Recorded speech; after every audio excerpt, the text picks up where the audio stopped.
Hello friends, कैसे हैं आप सब। हमने पिछले वीडियो में 34 क्वेश्चन तक कर लिया था और ये जो हमारी टेस्ट सीरीज़ है वो आर ओ के लिए है, जो कि कंडक्ट करा रहा है जीएस बर्ड आईएएस पीसीएस। ठीक है, तो चलिए स्टार्ट करते हैं आज के क्वेश्चंस 35th क्वेश्चन से। आजीवक संप्रदाय के संदर्भ में कौन सा कथन गलत है। गलत कथन बताना है किसके संदर्भ में, आजीवक संप्रदाय के संदर्भ में। ठीक है, तो पहला, संप्रदाय के प्रवर्तक गौशाल थे, एकदम सही बात है। दूसरा, इसका जन्म अयोध्या में हुआ था, इसको रोक लेते हैं। तीसरा, संप्रदाय का दर्शन नियतिवाद है, ये भी एकदम सही बात है। पुनर्जन्म कर्मकांड में ये विश्वास नहीं रखते थे, ये भी सही बात है। लेकिन ये जो बी ऑप्शन है हमारा वो गलत है, क्योंकि अयोध्या नहीं था इसका, इसका श्रावस्ती था। ठीक है, तो क्या सही आंसर हो जाएगा इसका, इसका हो जाएगा बी, है ना। B is a right answer, जो कि गलत है, श्रावस्ती होगा उसका आंसर। फिर आते हैं 36वें क्वेश्चन पे। मुगल कालीन आगरा के संदर्भ में निम्नलिखित कथनों पर विचार कीजिए। ठीक है, इन्होंने बोला है जो मुगल कालीन आगरा था उसके बिहाफ में बात की गई है। ये शिक्षा का प्रमुख केंद्र था। ओके। दूसरा, यह नील की खेती होती थी। तीसरा, बाबर ने आगरा को अपनी राजधानी बनाया था। ठीक है, तो हमें ये देखना होगा कि ऑप्शन क्या क्या दे रखे हैं, जो कि सत्य बताना है इसमें से। एक, पहला जो ऑप्शन है वो केवल दो सही, कि यहाँ नील की खेती होती थी। दूसरा ऑप्शन ये है कि ये एक और तीन सही, यहाँ शिक्षा का केंद्र था और बाबर ने इसे अपनी राजधानी बनाया था। फिर तीसरा ऑप्शन है कि तीनों विकल्प सही हैं, और चौथा ऑप्शन है सभी गलत हैं। ठीक है, तो जो 36 का आंसर होगा वो होगा आपका सी ऑप्शन। इसके तीनों ऑप्शन सही हैं कि ये प्रमुख केंद्र था किसका, शिक्षा का, यहाँ पे नील की खेती भी होती थी, और चौथा, बाबर ने आगरा को अपनी राजधानी भी बनाया था। ठीक है, जो मुगल काल के संस्थापक थे बाबर, उन्होंने आगरा को अपनी राजधानी बना लिया था, और आगरा ही वहाँ पे एजुकेशन का एक हब होती थी, शिक्षा का केंद्र थी। और जो आगरा के समीपवर्ती जो क्षेत्र थे, जो आसपास के एरिया थे, वहाँ पे नील की खेती भी होती थी, इसलिए ये तीनों ऑप्शन ठीक हो जाएंगे। ठीक है, चलिए आगे का क्वेश्चन।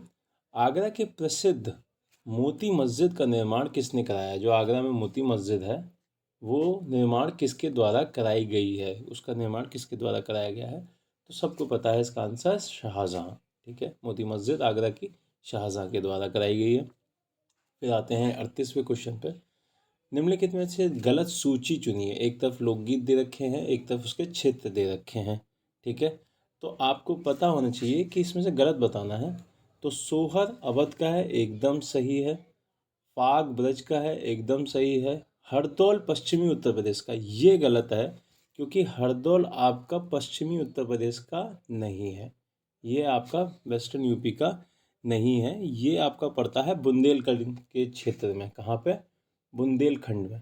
ठीक, बुंदेलखंड का है ये, ना कि वेस्टर्न यूपी का। और आला बुंदेलखंड का, ये भी ठीक है आपका। तो इसका सी ऑप्शन गलत हो जाएगा, वो बुंदेलखंड का है, ना कि वेस्टर्न यूपी का। चलिए 39 क्वेश्चन पे। मोहम्मद बिन तुगलक के संदर्भ में निम्नलिखित कथनों पर विचार करें और सही उत्तर बताएं। यहाँ नीचे लिखा हुआ है सही बताना है, कौन सा कथन सही है, और मोहम्मद बिन तुगलक के बारे में। ठीक है, इब्न बतूता इसके दरबार में आया था। ठीक है, ये एकदम सही बात है। फिर हिंदुओं के त्यौहार जैसे होली में भाग लेता था, ये हिंदुओं के त्यौहार में भाग लेता था, होली में, एकदम सही बात। फिर देवगिरी को इसने अपनी राजधानी बनाया, ये भी सही है। तो इसका आंसर ये तीनों सही है, मतलब सी ऑप्शन इसका एकदम सही हो जाएगा। ठीक है, फिर आते हैं आपके 40वें क्वेश्चन पे। निम्नलिखित में से सही कालक्रम बताइए, काल बताना है, एकदम ऑर्डर करना है। खिलजी वंश, तुगलक वंश, और फिर गुलाम सैयद। ठीक है, तो आपको पता होना चाहिए कि इसका ऑर्डर जो है ये है। ठीक है, आपका गुलाम, फिर खिलजी, फिर तुगलक, फिर सैयद, फिर लोधी। ठीक है, तो गुलाम, खिलजी, सैयद, है ना, ऐसे ये याद रखना है आपको। ठीक, तो इसका ऑर्डर अगर हम देखें तो कौन सा बनेगा, इसका ऑर्डर बनेगा आपका गुलाम वंश सबसे पहले रखिए। ठीक, तो गुलाम तीसरे नंबर, बी या सी में से होगा। गुलाम सबसे पहले रखिए, फिर उसके बाद खिलजी वंश रखिए। ठीक, फिर उसके बाद कौन सा रखना है, खिलजी रखना है। फिर तीसरा रखना है तुगलक, चौथा रखना है सैयद, और पांचवा रखना है लोधी। ठीक है, तो आपका जो ऑप्शन इसमें बनना है वो बनना है बी। ठीक, बी ऑप्शन आपका करेक्ट हो गया। ठीक है, तो बी ऑप्शन करेक्ट हो गया और यहाँ पे गुलाम सबसे पहले आ गया। ठीक है, तो ये बी मार देंगे। फिर आते हैं 41वें क्वेश्चन पे।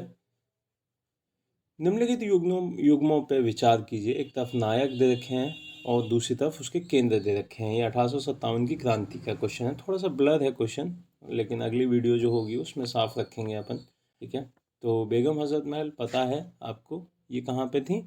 ये आपके लखनऊ से थी बेगम हजरत महल। ठीक है, इन्होंने नीचे दे रखा है कि कौन सा सुमेलित नहीं है, तो पहला ही आपको पता चल गया, बेगम हजरत महल लखनऊ से थी, ना कि इलाहाबाद से। तो जिसमें पहला हो पहले ही काट दीजिए। तो पहला ही ऑप्शन कट गया, फिर दूसरा भी कट गया और तीसरा, ये चौथा भी कट गया। तो इसका सिर्फ और सिर्फ कौन सा बचा? सी बचा। तो सी इसका आंसर हो गया। ठीक है, आपका सी आंसर हो गया, है ना। और अच्छा रुकिए, इसमें पूछा है कौन सा सुमेलित नहीं है। ठीक है, तो एक तो एक नहीं है, बेगम हजरत महल नहीं है। ठीक है, तो उसको रखिए। फिर आपका कुंवर सिंह कहाँ थे? कुंवर सिंह जगदीशपुर थे, ये एकदम सही है। फिर मौलवी अहमदुल्ला कहाँ थे? ये फैज़ाबाद से थे, ना कि बरेली से। तो ये भी गलत है यहाँ पे, है ना। तो ये दोनों ऑप्शन गलत हो गए और बहादुर शाह जफ़र दिल्ली ये सही हो गए। तो एक और तीन ये हो गया आपका आंसर इसमें।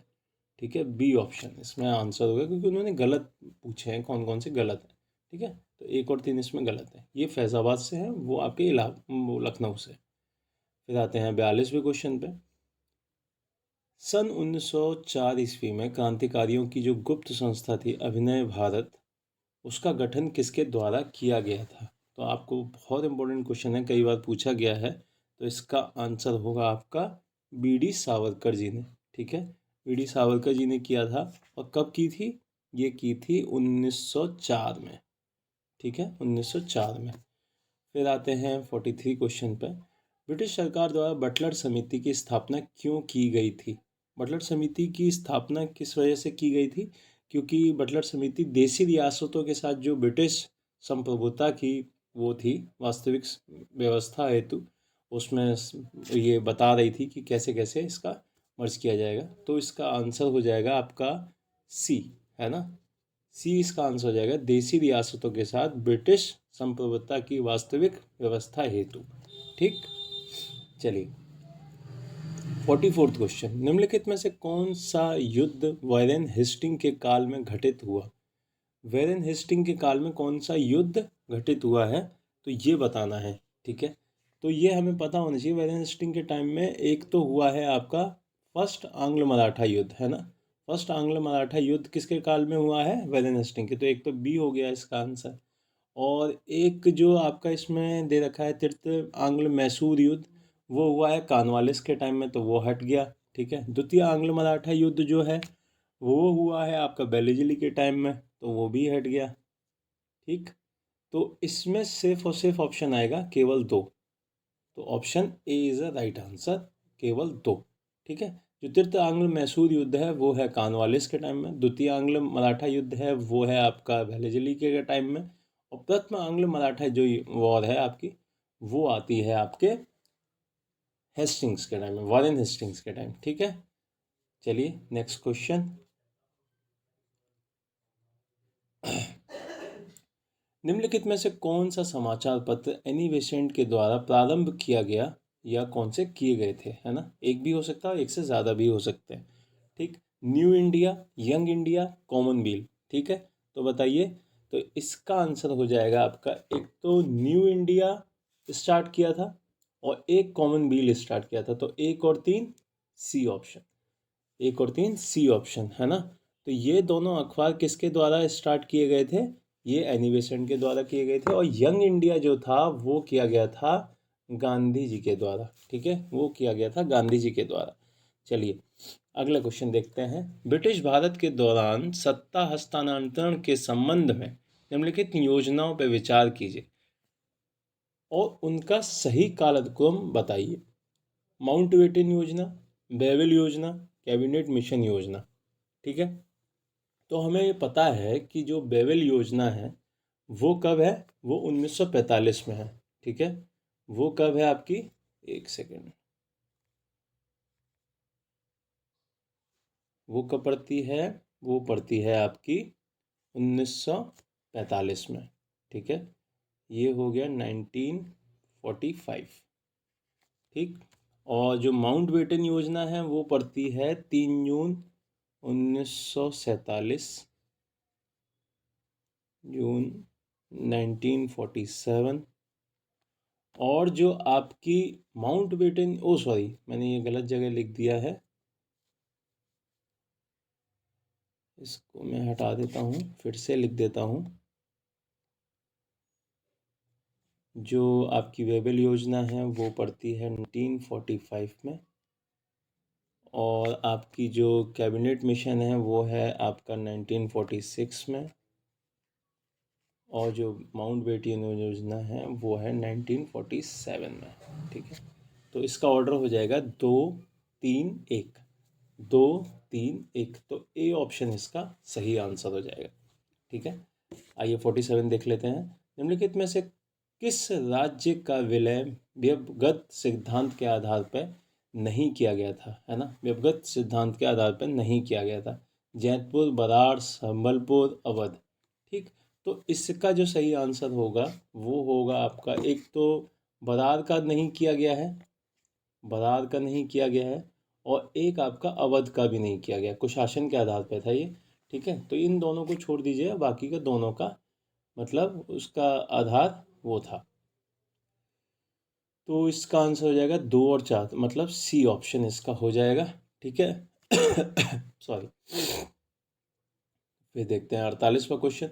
निम्नलिखित में से किस गवर्नर जनरल के शासनकाल में पश्चिमोत्तर प्रांतों में मार्टिन वर्ड की देखरेख में भू राजस्व प्रबंधन किया गया। ज्ञात हो कि मार्टिन वर्ड को उत्तरी भारत में भूमि का व्यवस्था के प्रवर्तक के रूप में जाना जाता है। तो मार्टिन वर्ड को जो नॉर्थ इंडिया है वहाँ पे जो जो आपके भूमि कर हुआ वो करते थे, उनका फाउंडर माना जाता है, ठीक है। तो किस गवर्नर का, जो गवर्नर थे यहाँ पे, जो गवर्नर जनरल, किस गवर्नर के टाइम में वो थे, ठीक है। तो इसका आंसर होगा आपका विलियम बेंटिंक के टाइम में थे वो, ठीक है। विलियम बेंटिंक के टाइम में कौन थे, मार्टिन बर्ड, ठीक है। तो 48 का आंसर हो जाएगा ए, क्योंकि आपको पता है कि ये जो मार्टिन बर्ड थे वो नॉर्थ इंडिया में भूमि व्यवस्था के जनक भी उनको कहा जाता है, और उन्होंने उत्तर भारत में महलवाड़ी जो व्यवस्था थी उसका काफ़ी विकास किया था, ठीक है। 49 क्वेश्चन देख लेते हैं। निम्नलिखित में से कौन गदर पार्टी के साथ संबंधित थे, ठीक है। गदर पार्टी के साथ कौन संबंधित थे, तो इसका आप देख लीजिए, एक लाला हरदयाल, भाई परमानंद, और आपके जतिन मुखर्जी, सोहन सिंह भाखना, ठीक है। तो हमें ये पता होना चाहिए कि इसमें आपके सोहन सिंह भाखना थे, भाई परमानंद थे, और आपके लाला हरदयाल थे। तो आपके ये ऑप्शन हो जाएंगे ए, बी और डी, है ना। तो इसमें हम यहाँ देख लेते हैं 1, 2, 4, तो ये बी आंसर इसमें हो जाएगा। आपका लाला हरदयाल हो जाएंगे, सोहन सिंह भाखना हो जाएंगे, और एक आपके हो जाएंगे कौन, परमानंद जी, ठीक है। कब बनी थी ये, 1913 में बनी थी, ठीक है, 1913, ठीक। फिर आते हैं आपके 50वें क्वेश्चन पे। सूची 1 सूची 2 सुमिलित कीजिए। एक तरफ सूची 1 दे रखी है, एक तरफ सूची 2 दे रखी है। लॉर्ड बेंटिंक दे रखे हैं, एक तरफ लॉर्ड दे रखे हैं और दूसरी तरफ उनके काम दे रखे हैं, ठीक है। तो 50 का देखते हैं। लॉर्ड विलियम बेंटिंक के द्वारा क्या किया गया, सती प्रथा का उन्मूलन, एकदम। तो 3 से मिला दीजिए, पहले का 3 से मिला दीजिए, तो ए या बी में से कोई आंसर होगा। फिर आप देखिए कि लॉर्ड कॉर्नवालिस का सिविल सेवा का जनक हैं वो, तो कॉर्नवालिस का 4 हो गया। तो इसका आंसर यहाँ से निकल आया हमारा, एक सेकेंड, इसका आंसर निकल आया हमारा कौन सा, ए। बट इसको और देख लेते हैं कि लॉर्ड रिपिन का आपका स्थायी बंदोबस्त, उसी को कहा जाता है, लॉर्ड रिपिन को उसका जनक कहा जाता है स्थायी बंदोबस्त का, ठीक है। और लॉर्ड कर्जन का बंगाल विभाजन, ठीक है। तो इसका आंसर हो गया आपका ए। फिर देखते हैं 51 क्वेश्चन।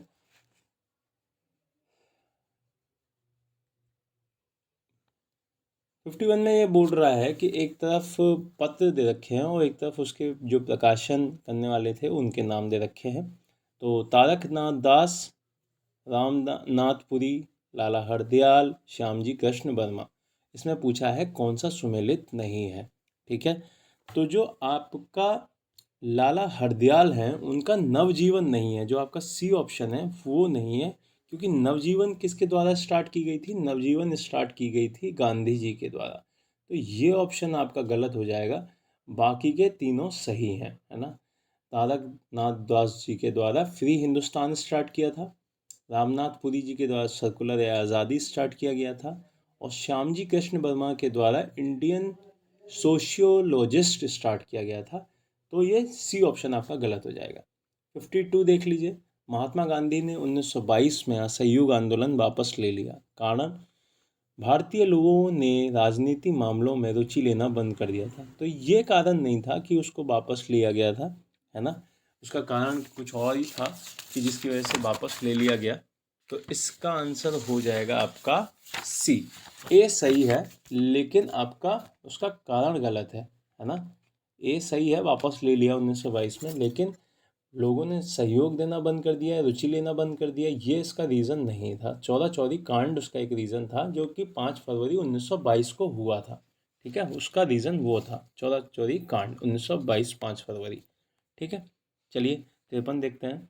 जलियांवाला बाग हत्याकांड की जांच के लिए बनाई गई समिति का नाम क्या था? जो जलियांवाला बाग कांड हुआ था 1919 में, किसके द्वारा किया गया? वो किया गया था डायर जी के द्वारा, है ना। तो उसके चेकिंग के लिए कौन सी समिति बनाई गई थी, उसका क्या नाम था? तो उसका नाम था हंटर समिति।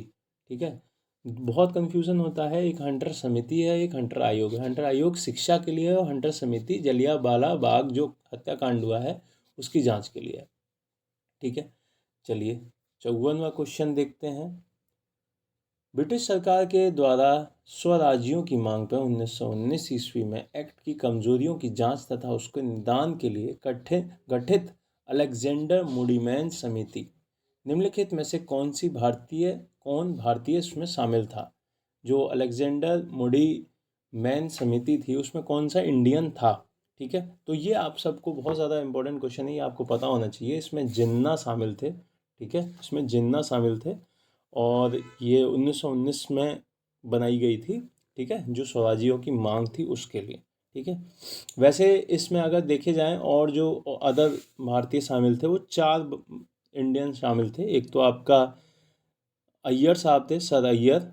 दूसरे थे आपके डॉक्टर आर.पी. पराजम्पे, और तीसरे थे आपके तेग बहादुर शपरू, और चौथे थे मोहम्मद अली जिन्ना। तो यहाँ पे सिर्फ मोहम्मद अली जिन्ना का नाम दे रखा है, तो इसलिए सिर्फ यहाँ पे सी ऑप्शन हो जाएगा। बाकी 3 जो लोग हैं वो अय्यर हैं, एक पराजम्पे हैं, और एक तेज बहादुर शपरू जी हैं। ठीक है, फिर आते हैं आपके 55वें क्वेश्चन पे। द्वितीय गोलमेज सम्मेलन में निम्नलिखित में से किसने हिस्सा लिया? ठीक है, किसने हिस्सा लिया? तो हमें ये पता होना चाहिए कि जो द्वितीय गोलमेज सम्मेलन थी उसमें आपके महात्मा गांधी जी ने हिस्सा लिया था, तो इसलिए काफ़ी इम्पोर्टेंट हो जाती है। तो ए ऑप्शन आपका एक सही हो गया। ठीक है, फिर आपका मदन मोहन मालवीय जी ने भी हिस्सा लिया था, और आपके एक व्यक्ति और हैं जिन्होंने इसमें हिस्सा लिया था, जो कि हैं घनश्याम दास बिरला जी। ठीक है, तो सरोजनी नायडू जी ने यहाँ पे हिस्सा नहीं लिया था। ठीक है, तो 55 में आपका जो आंसर हो जाएगा वो हो जाएगा आपका डी ऑप्शन। ठीक, 55 का डी। फिर आते हैं अगले क्वेश्चन पर। एक और इसमें काफ़ी इम्पोर्टेंट चीज़ पता चलती है कि जो द्वितीय गोलमेज सम्मेलन है वो राजपुताना नामक एक जहाज़ था, उससे गांधी जी लंदन गए थे। ठीक है, जिसमें आपके महादेव देसाई थे, मदन मोहन मालवीय थे, देवदास गांधी थे, घनश्याम दास थे बिरला जी, और मीरा बहन थी। यहाँ पे सरोजनी नायडू की जगह मीरा बहन यहाँ पे याद कर लीजिए, मीरा बहन थी। ठीक है, 56वां क्वेश्चन। नेहरू रिपोर्ट में निम्नलिखित में से कौन सा प्रावधान रखे गए थे? जो नेहरू रिपोर्ट आई थी, है ना, वो जो 1928 में आई थी, और उसमें कौन कौन से प्रावधान रखे गए थे? तो इसका आंसर जो है, एक तो उत्तरदायी सरकार हो, एकदम सही। केंद्र में द्विशासनीय व्यवस्था हो, एकदम सही। संयुक्त निर्वाचन हो, एकदम सही। मौलिक अधिकार हो, एकदम सही। तो इसका आंसर हो जाएगा डी, सारे के सारे। ठीक है। नेहरू रिपोर्ट कब आई है? 1928, मोतीलाल नेहरू जी के द्वारा रखी गई थी। अब आते हैं आपके अगले क्वेश्चन पे। भारत छोड़ो आंदोलन के नेताओं को गिरफ्तार करने हेतु ब्रिटिश सरकार के द्वारा चलाया गया अभियान जीरो, है ना, ऑपरेशन जीरो आवर उसको बोला जाता है। तो इसका 57 का सीधा सीधा आंसर हो जाएगा बी।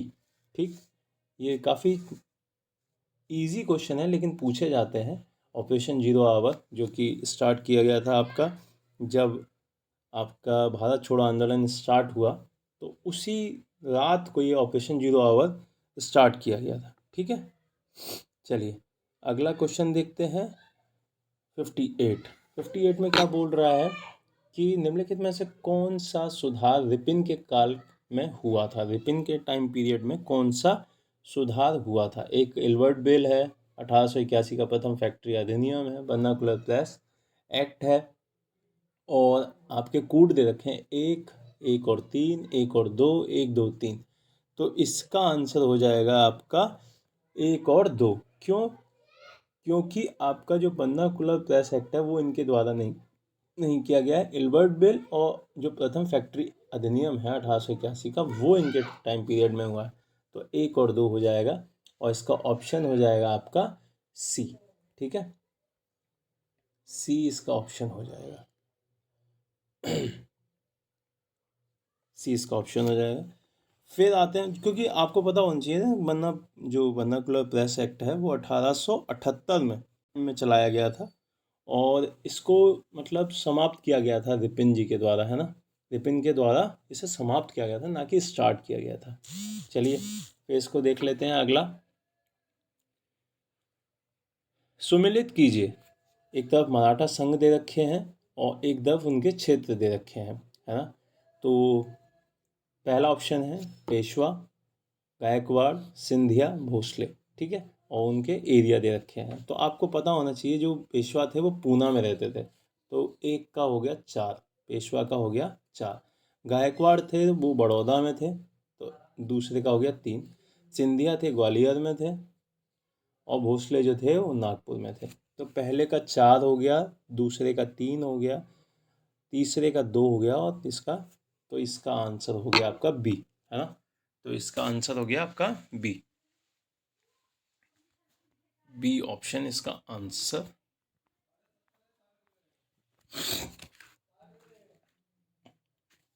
ठीक, 60वां क्वेश्चन। हमारी प्रणाली बहुत कुछ स्पंज की तरह काम करती है जो गंगा के तटों से सभी अच्छी चीज़ें सोखकर टेम्स के तटों पर निचोड़ देती है। उपयुक्त कथन किसके द्वारा कहा गया है? ये क्वेश्चन मेंस में भी आया था यूपीएससी के, कि इसमें लिखने के लिए आया था। तो इसका आंसर जो हो जाएगा वो हो जाएगा आपका जॉन सुलीवन ने, है ना। जॉन सुलीवन ने ये कहा था कि जो हमारी प्रणाली है वो बहुत कुछ अच्छे काम करती है, बट यहाँ गंगा के तटों से जितनी भी अच्छी चीज़ें हैं वो टेम्स कहाँ पड़ती है? लंदन नदी, लंदन में नदी है टेम्स, उसके किनारे पर वो निचोड़ देती है। तो इसका आंसर हो जाएगा जॉन सुलीवन। ठीक है, चलिए फिर आते हैं आपके 61 क्वेश्चन पर। 1820 में प्रकाशित प्रिंस्पिटस ऑफ जीसस नामक पुस्तक किसके द्वारा लिखी गई है ना। तो इसके जो राइटर हैं वो हैं आपके राजा राम मोहन राय। ठीक, जो ये बुक लिखी गई 1820 में, उसके राइटर कौन है? राजा राम मोहन राय। फिर आते हैं 62वें क्वेश्चन पर। निम्नलिखित में से किन युद्धों में अंग्रेजी सेना को हार का सामना करना पड़ा? अंग्रेजी सेना किस किस युद्ध में हारी है, ये वो पूछा गया है। तो आपका जो ये आपको पता होना चाहिए, पहले अफगान युद्ध में हारी है, यस। फिर दूसरे पंजाब युद्ध, जो पंजाब युद्ध है उसमें हारी है, उसमें भी हारी है। ठीक है, 1845 से 49 में चला था। और जो क्रीमिया का युद्ध है ना, क्रीमिया के युद्ध में भी वो हारी है। ठीक है, तो इसका आंसर हो जाएगा आपका डी ऑप्शन। ठीक, तो इन तीनों युद्धों में वो हारी है, एक पहला अफगान युद्ध भी, पंजाब युद्ध भी, और क्रीमिया का युद्ध भी। ठीक है, तो ये तीनों युद्धों में हारी है। फिर आते हैं अगला क्वेश्चन 63वां।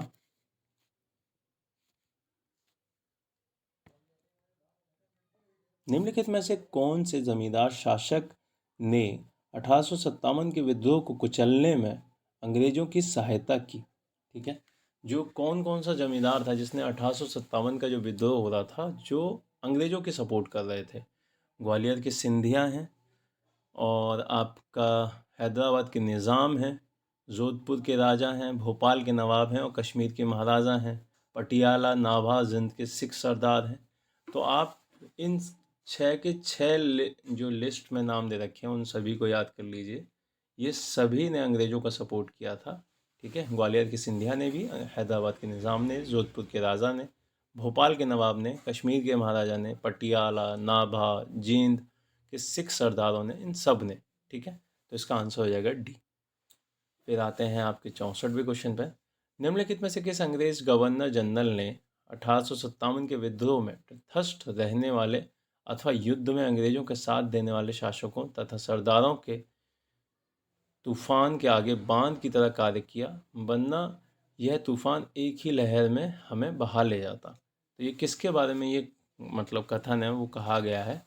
तो इसका आंसर हो जाएगा आपका कैनिंग की वजह से, है ना। कैनिंग के लिए ये लाइन कही गई है, सॉरी, ये लाइन कही गई है आपके कैनिंग के लिए। ठीक है, तो इसका आंसर हो जाएगा ए। ठीक, कैनिंग के लिए। फिर आते हैं 65वें क्वेश्चन पे। प्रारंभिक क्रांतिकारी राष्ट्रवादी आंदोलन में निम्नलिखित में से किस या किन समाचार पत्रों में क्रांतिकारी आतंकवाद की पैरवी की गई है? ठीक है, तो इसमें यह बताना है कि किस किस क्रांतिकारी जो समाचार पत्र थे उसमें क्रांतिकारी आतंकवाद की पैरवी की गई थी। संध्या, युगांतर, काल, इन तीनों में से किसमें? तो इसका आंसर होगा आपका तीनों। इन तीनों में ही इस बात की पैरवी की गई थी। तो संध्या में भी की गई थी, युगांतर में भी, काल में भी। तो इसका आंसर हो जाएगा डी। फिर आते हैं नेक्स्ट। स्वतंत्रता संग्राम के दौरान अरुणा आसफ अली किस आंदोलन में भूमिगत क्रियाकलापों में सक्रिय थीं? ठीक है, तो इसमें हमें बहुत इजी क्वेश्चन है ये भारत छोड़ो आंदोलन में थी, तो सीधा आंसर हो जाएगा इसका भारत छोड़ो आंदोलन। अगला क्वेश्चन आते हैं, निम्नलिखित घटनाओं में से उनके सही कालक्रम में व्यवस्थित कीजिए। आज़ाद हिंद फौज के सैनिकों को पर मुकदमा। फिर अगला ऑप्शन है नौसेना विद्रोह। तीसरा ऑप्शन है कैबिनेट मिशन का भारत आगमन। ठीक है, तो ये हमें पता होना चाहिए कि जो आज़ाद हिंद के सैनिकों पे मुकदमा चला है वो चला है 1945 में। नौसेना का जो विद्रोह हुआ है वो हुआ है 1946 में। जो कैबिनेट मिशन आया है वो आया है मार्च 1947 में। तो इसका यही ऑर्डर है, 1 2 3। ठीक है, तो ए ऑप्शन इसका सही हो जाएगा। ठीक, 1 2 3, 1945, 1946, 1946। और जो 1900 नौसेना है वो फरवरी में हुआ है, और कैबिनेट मिशन है वो आपका मार्च में हुआ। ठीक है, चलिए अगला क्वेश्चन देखते हैं। 68, ए हिस्ट्री ऑफ ब्रिटिश इंडिया नामक पुस्तक के लेखक कौन थे? ए हिस्ट्री ऑफ ब्रिटिश इंडिया, तो इसके जेम्स मिल हैं। ठीक है, जेम्स मिल इसके आंसर है, ए हिस्ट्री ऑफ ब्रिटिश इंडिया के। फिर आते हैं अगले क्वेश्चन पर। निम्नलिखित में से किस राजनीतिक चिंतक ने अपनी भारतीय इतिहास को हिंदू, मुस्लिम और ब्रिटिश इन 3 कालखंडों में विभाजित किया है? ठीक है, तो इसका आंसर हो जाएगा इनमें से कोई नहीं। इनके द्वारा जो ऊपर नाम दिए गए हैं उनमें से वो कोई भी नहीं है। सॉरी, ठीक है, उनमें से वो कोई भी नहीं है। ना मैकाले हैं, ना मिल हैं, ना क्लाइव हैं, इनमें से कोई नहीं है। और ये जो बात कही गई है वो स्कॉटलैंड के एक चिंतक हैं, वो जो मतलब उनके बारे में ये बात बोलते हैं वो जेम्स मिल है, ना कि जॉन मिल, है ना। क्या नाम है उनका? जेम्स मिल, जेम्स मिल। ठीक है,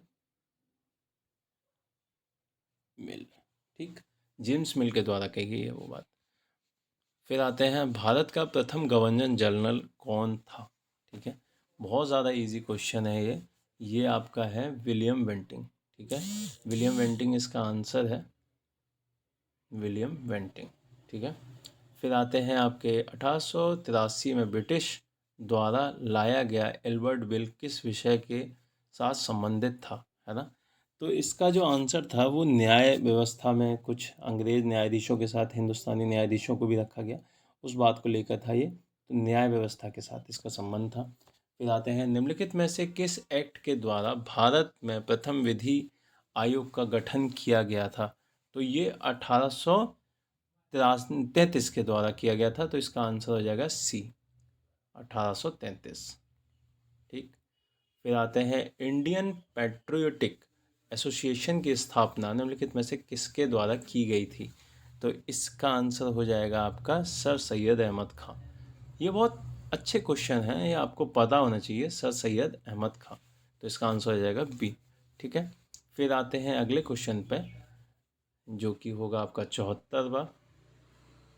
निम्नलिखित में से किसने 1834 में सर्वप्रथम ब्राह्मी लिपि को पढ़ा था, है ना। ब्राह्मी लिपि को सबसे पहले पढ़ने वाला व्यक्ति जो था जेम्स प्रिंसेप था, जो कि 1834 में पढ़ा था। तो इसका आंसर हो जाएगा B, James Prinsep. Rabindranath Thakur को साहित्य का नोबेल पुरस्कार कब मिला? तो ये है आपका 1913 में रविन्द्रनाथ ठाकुर जी को मिला था साहित्य का नोबेल पुरस्कार। ठीक है, 1913 में, जो कि किस चीज़ के लिए मिला था? गीतांजलि के लिए मिला था।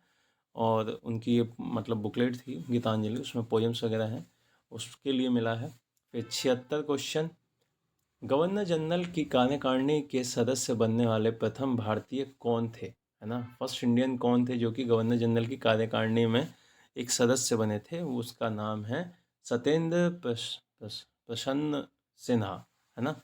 वैसे सत्येंद्र सिन्हा उनका नाम है, इसमें पूरा लिखा हुआ है सत्येंद्र प्रसन्न सिन्हा, जो कि फर्स्ट इंडियन थे गवर्नर की कार्यकारिणी में। ठीक है, इसका बी हो जाएगा आंसर। फिर जलियांवाला बाग हत्याकांड के विरुद्ध में निम्नलिखित में से किसने अंग्रेजों द्वारा प्रदान की गई उपाधियों को वापस कर दिया था? ठीक है, तो किस किस के द्वारा ये उपाधि वापस कर दी गई थी? तो इसमें रविन्द्रनाथ ठाकुर, महात्मा गांधी और अय्यर साहब। तो इसमें सिर्फ और सिर्फ रविन्द्रनाथ ठाकुर ने वापस कर दी थी। और रविन्द्रनाथ ठाकुर जी के पास कौन सी उपाधि थी? रविन्द्रनाथ ठाकुर जी के पास सर की उपाधि थी, जो कि उन्होंने वापस कर दी थी। तो इसका आंसर हो जाएगा ए।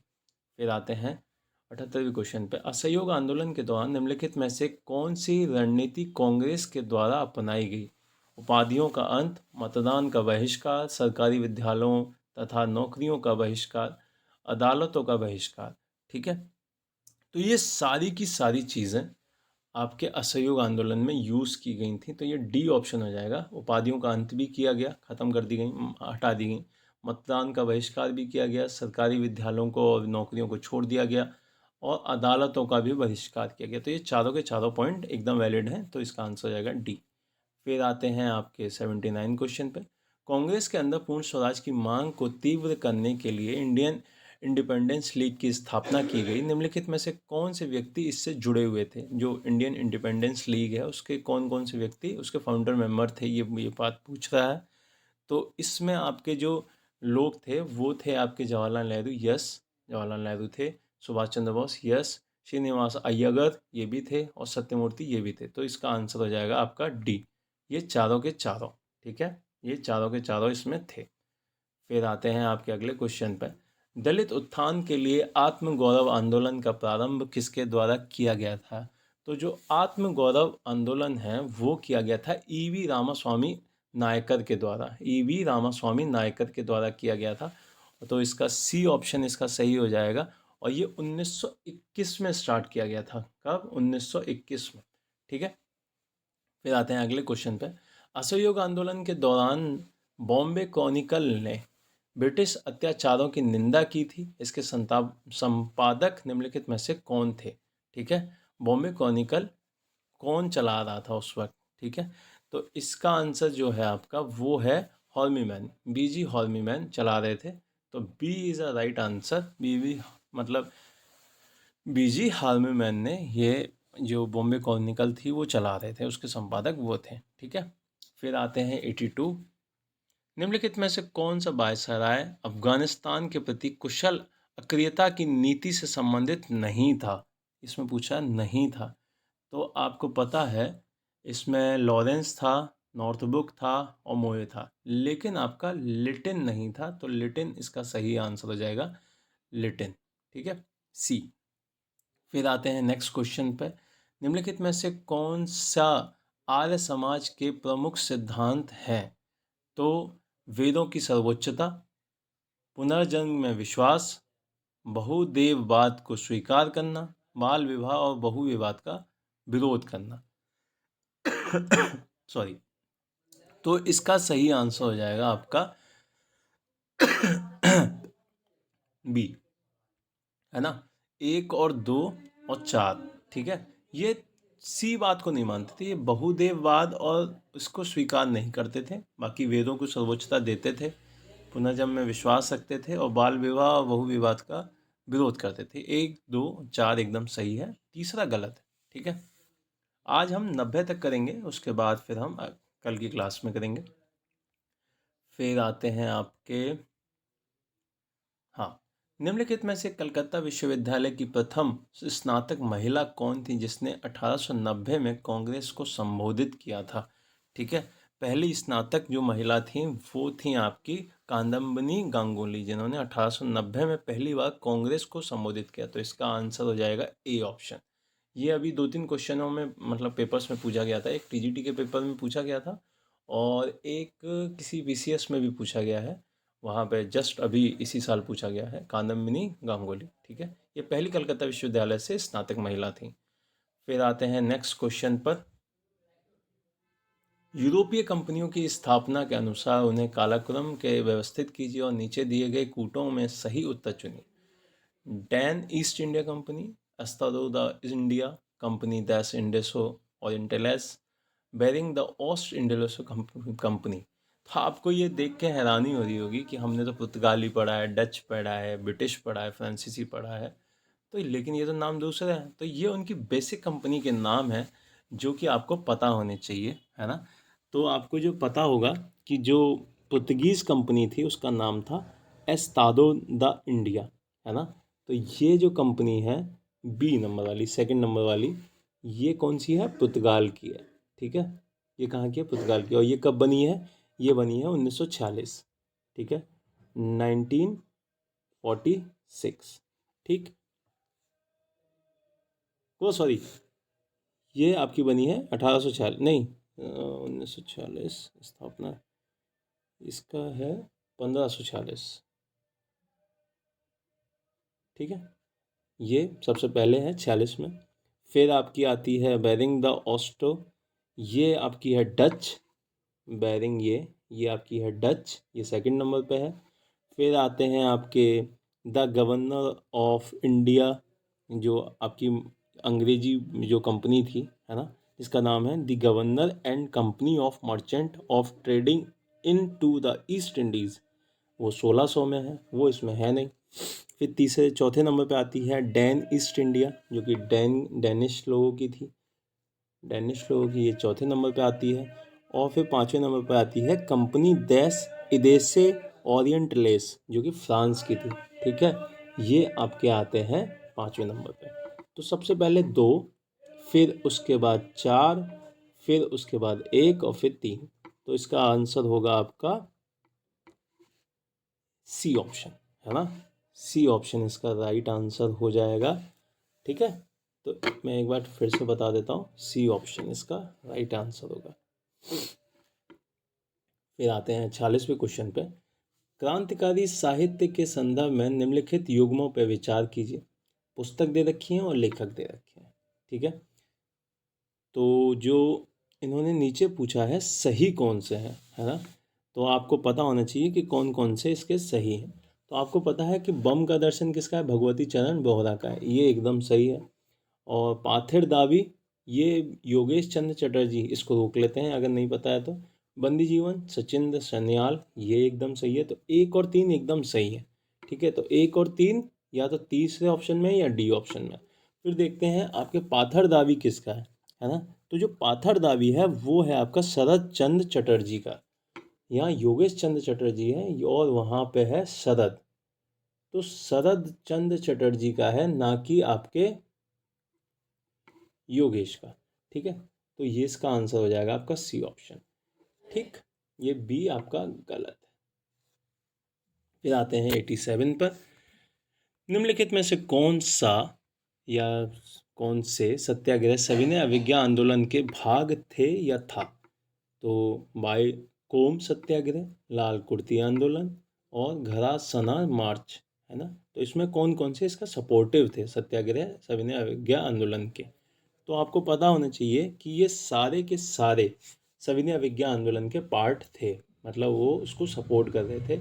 आपका वाईकॉम भी कर रहा था, लाल कुर्ती भी कर रहा था और घरा सना भी कर रहा था। ठीक है, चलिए फिर आप देख लेते हैं। अच्छा, एक चीज़ और देख लेते हैं कि वाईकोम जो सत्याग्रह है वो केरल में चल रहा था और उसको केलप्पन चला रहे थे, के कलप्पन।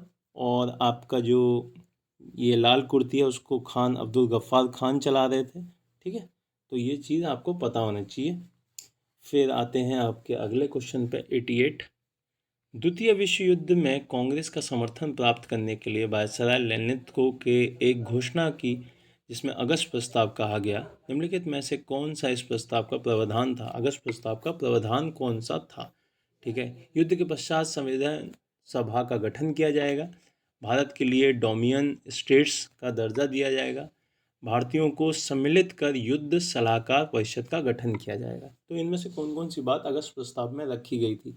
तो ये हमें पता होना चाहिए कि जो अगस्त प्रस्ताव है उसमें कौन कौन से पॉइंट हैं। तो इसमें ये तीनों ही पॉइंट थे। ठीक है, तो इसका तीनों ही हो जाएगा, तो डी ऑप्शन इसका राइट हो जाएगा। फिर आते हैं 89 पे। निम्नलिखित में से किस मामले में ब्रिटिश सरकार ने कुछ ब्रिटिश साम्यवादियों पर भी अभियोग चलाया था? ब्रिटिश सरकार ने कुछ ब्रिटिश साम्यवादियों पर भी अभियोग चलाया था। तो पहला, कानपुर बेलिशरिक षड्यंत्र केस, मेरठ षड्यंत्र केस, अलीपुर षड्यंत्र केस, लाहौर षड्यंत्र केस। तो ये हमें पता होना चाहिए कि मेरठ षड्यंत्र केस में 3 ब्रिटिश साम्यवादी जो थे उन पर केस चलाया गया था, जिनके नाम थे, एक तो स्प्रेट था, एक बैन बैडले था और एक थे लेस्टर हैचिल्सन नाम था उनका, उन पे चलाया गया था। 3 लोगों पे चलाया गया था। तो ये था मेरठ में चलाया गया था। ठीक है, कौन कौन है? एक स्प्रेट, एक बैन बैडले, एक लेस्टर हचिनसन। ठीक है, इन 3 लोगों पे। फिर आते हैं लास्ट क्वेश्चन पे आज के। देसाई लियाकत समझौता किससे संबंधित है ना। जो देसाई लियाकत समझौता है वो किस चीज़ से संबंधित है? तो इसमें हमें पता होना चाहिए कि ये कब हुआ था। एक तो ये 1946 में हुआ था, है ना। और चुनावों के पश्चात जो केंद्र में अंतरिम सरकार है उसके गठन के लिए एक प्रस्ताव आया था, उस चीज़ के लिए था। तो इसका आंसर हो जाएगा आपका डी। 1946 के चुनावों के पश्चात केंद्र के आंतरिक सरकार के गठन हेतु प्रस्ताव तैयार करना। ठीक है, तो चलिए आज के जो ये क्वेश्चन है वो उसको अच्छे से देखिएगा, पिछली जो वीडियो है उसको भी देखिएगा। कल हम इसको पूरा कर देंगे और आगे जो टेस्ट पेपर होंगे हम ट्राई करेंगे कि 2 वीडियो में उसको कंप्लीट कर लें। ठीक है, तो चैनल को सब्सक्राइब करें, शेयर करें जितना हो सके, और जो भी एडवाइस हो वो भी आप कमेंट बॉक्स में करें। ठीक है, उस पर काम किया जाएगा। तो चलिए, थैंक यू सो मच।